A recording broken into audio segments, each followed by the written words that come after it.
because I knew this week is going to go straight down the tubers.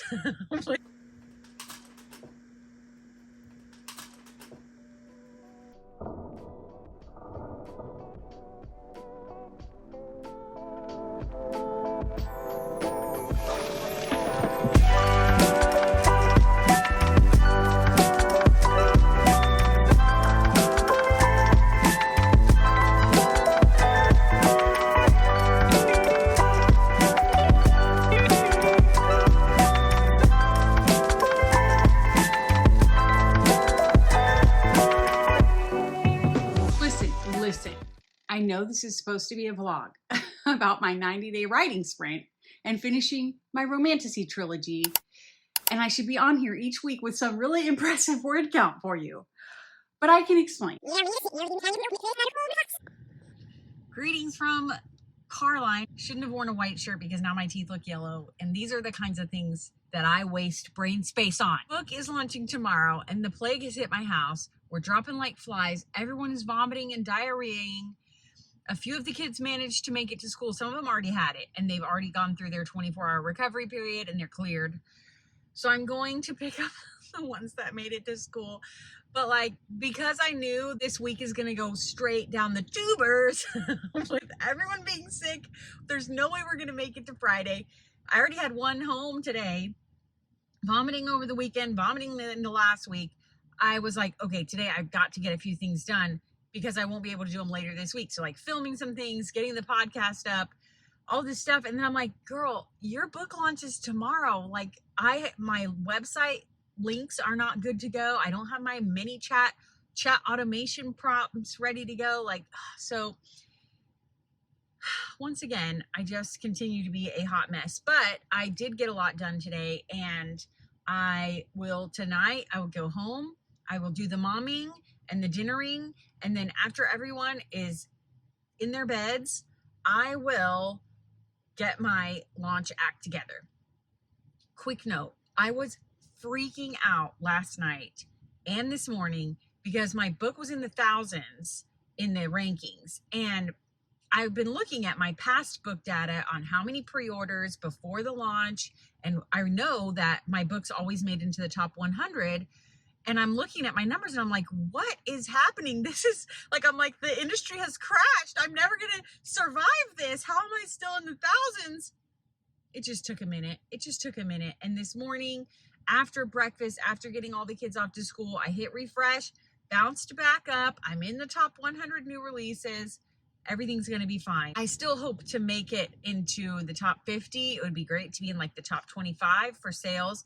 But this is a holiday book launching September 30th. And really, you can be in the top of the new release charts for 30 whole days. So I am just hoping that we just have a good first few days, and then that carries on momentum for the whole week. But I'm so concerned that any second, I laugh too hard and I'm like, am I gonna throw up? I just have to set my expectations low for what I can get done this week, and I'm just gonna try to hit the basics.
Well, you got it.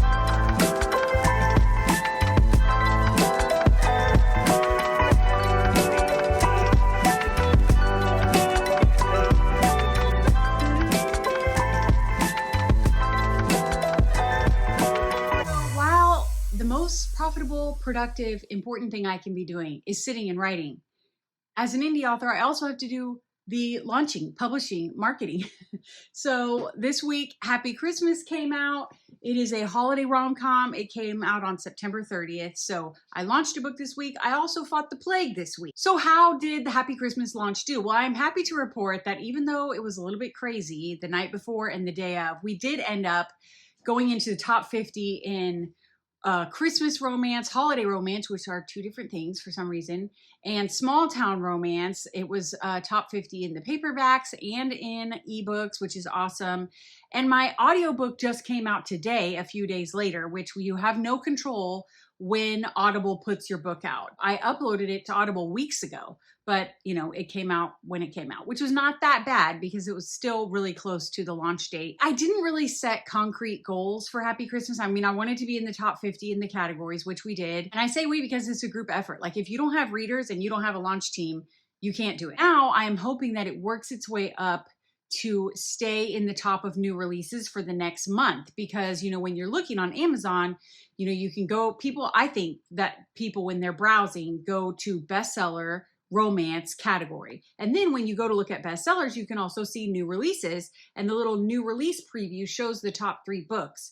So it would be great if I could get in that top 3 so people can see it. But honestly, it's a holiday book that I launched on September 30th. So it just has to keep the good times rolling, for the next month or so, in terms of me really pushing eyeballs and really getting it out there. And then I think it will sustain itself through December because it's a holiday book. I did launch early on purpose. This was a strategic decision because there are a few really big authors in my genre and subgenres that have holiday books coming out this year in October. And so I wanted to beat them to it so that by the time I was competing with them, I at least had some reviews and some rankings. So far, a few days in, I think that was the right decision. I also think I made a good decision to wait to push pre-orders until right before the book came out, because in my Romantasy series actually was the one where I really pushed pre-orders for the whole entire time that it was there, like 3 months. I'm pushing pre-orders. Well, then there wasn't a big spike right when the book, like right before the book came out, and when the book came out, there wasn't a big spike of interest because those people had already pre-ordered it and kind of forgot about it and just waited for it to show up either in their Kindle library or show up at their house. One of the things around here is that I am an oversharer, and I'm brutally honest, and I don't know that people talk about this enough, but creative endeavors, especially writing and a lot of like entrepreneurship that's like by yourself, solopreneur, is so lonely, especially like writing, painting, like the things like creating music. Music is a lot more collaborative because most people don't like play all the instruments and do all the engineering and all that stuff themselves, right? But with writing, like you are just sitting there creating this story out your butt. And so it's just you and your fictional friends. It is super lonely. And I got on Instagram and just shared how launch day is pretty lame. I need to create some launch day rituals. I need to figure out how to make launch day fun, because you work and work and work and you're talking about this dadgum book for months and months, and then it's finally out. And then it's like, okay, on to the next one. And like, I mean, it is fun to get messages from people and see people posting images and reviews and stuff. But unless you're like, a big best-selling author with a publishing house behind you, you're going to have your street team and your people excited, and then everybody moves on. I mean, it's kind of anticlimactic. I think a lot of creative people go through this where you work a lot on this amazing piece of art and then it's done. And then it's like, you're kind of depleted and kind of empty. And as an indie author where you're the publisher and you're the marketing house, it's not just that you created this amazing book, you also did all of the marketing efforts. You're hustling to get, ARC readers and early reviews, which by the way, my reviews are not transferring over. Like I only have a handful, like 20 or something reviews on Amazon, which doesn't make sense, but I'm not going to obsess about it because I can't do anything. I cannot do anything. So I'm gonna let it go. All of that. Go, and then it's out. And then you have very little control over anything after that. You just kind of like, that was it. that now I got to write the next book. So to fight that a little bit, I did try to make Pub Day a self-care day. I took a bubble bath, I took a nap, which I never do. And because I realized like, man, I am kind of lonely, I went to a like lunch and learn at a local co-working space at this really cute, like historic downtown area, just to like check out the vibes, meet the women. And it was so fun. And I had such a great time. So I went ahead and joined. And it's kind of crazy because as a writer and someone who makes videos, I do not need a co-working space. Like I can't, if I go to the co-working space, it's to chat. It's to be social. So for me, it's kind of like not good for my business because I need to be sitting and writing, but it comes with a mastermind group and then they do monthly programming. So like social media marketing and time management and, you know, all the different kinds of things. And it really just gets me out of my house and talking to other women who are building businesses. And that is just so good for me. So I was excited about that. I got some footage of that for you. And then the other thing that I did this week is my 4-year-old kept saying, "Mommy, it's fall. Mommy, it's fall." Because we keep books on display that are seasonal. So after summer, I went and got, especially because we switched from homeschooling to with the kids going to a little private school together. And so I put out a bunch of back to school books all about going to school and being nervous about school and all these, and different levels, like more advanced books and then little board books. And so I put them on our little display shelf that we have in the dining area. And she kept looking at them and going, "Mommy, it's fall." So while they were gone, I went ahead and put our fall books up, which meant I got to enjoy one of my favorite pastimes, which is reorganizing the bookshelves. Who doesn't love it? So I also had so many piles and so much clutter that was just really weighing on me. Did not quite get all the laundry put away and finished up, but I did redo the books, reorganize some of the toys, and I got our fall books up. So that was fun. I redid our mantle, which our mantle is over our stovetop because we don't have a mantle in the living room. And I know the kids will love it when they get home. And I know that there are going to be some of you out there like, "Why don't you let your kids decorate with you?" Because then I wouldn't enjoy it. And that's just a fact. I mean, 6 kids, it's not kid decorations really, and there's not enough to go around. There's not enough for them to do. Like in their mind, they're like, "Let's decorate." But really what they mean is they want to like tape ribbon on the wall and put lights everywhere. That's not what we're doing. Now, I do let them do that at Christmas time for their rooms. But that is a sidebar that is not relevant to my vlog.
Back to the 90-day challenge. Looking at my notes here. This is the original design. I mean, it's so pretty for Into the Skies with the glossy special editions. And then, you know, without the gloss, it just kind of looks like vines coming up. And then the second one is vines blowing in the winds for With the Wind. And then I haven't published oh, see, now these are all going to fall down. Dang it. Okay, that's right. I need to reposition this as a rom-com fantasy. which is not a term that exists, but I'm making it up because, like I said, I think in the last vlog, my romantasy really feels more like a cozy story because it's funny and quirky. I mean, there are some heavy topics and they are saving the world, but it's not dark. There's no shadow daddy here. It's not like filled with like witches and demons and, you know, it's just much more cozier, found family, you know, cozy. I don't know how else to say it, cozy. So I have been working on trying to figure out what I want to do for the redesign. So what do you think about this? So this is the old one, which I do think looks dark, looks kind of, you know, typical epic dark fantasy. And I think this one is gonna be good when I'm done with it. I have notes on the illustrations. There's some things I don't quite like yet, but I do feel like he's smirking, she's laughing, you know, and I like that if you put it right next to, you know, all my other books, it's kind of the person's outline, the humans, and the text, right? So it kind of goes. Not that all the series have to go together, but I want to show that like this book, even though the guy has wings and it's a magical system, the vibes are similar to all my other contemporary books. So leave a comment what you guys think. I think it's going to be great when we get the illustration nailed down, but the actual design, layout, and the direction that I'm moving with what the series feels like, I think is the right move. And what else? Okay, I did flesh out my outline for book 3, which I had only done some tent poles, which if you don't know what that means, you got to watch my writing tips video. Basically, I had a few things in the story, but I went in and really fleshed out my outline. And then my word count for you, drum roll everybody, is 2,767 words out of like 120,000. But that's not the total word count because I forgot I already had 6 chapters done. So my actual word count so far is 15,741 out of like, I don't know, probably 120,000, maybe 110,000. I'm not actually feeling too bad about the fact that with the plague and the book launch, I didn't write that much this week, because I don't have another big launch between now and Christmas. And I say big launch because I do have another book launching, but it's my secret pen name and there's a lot less effort.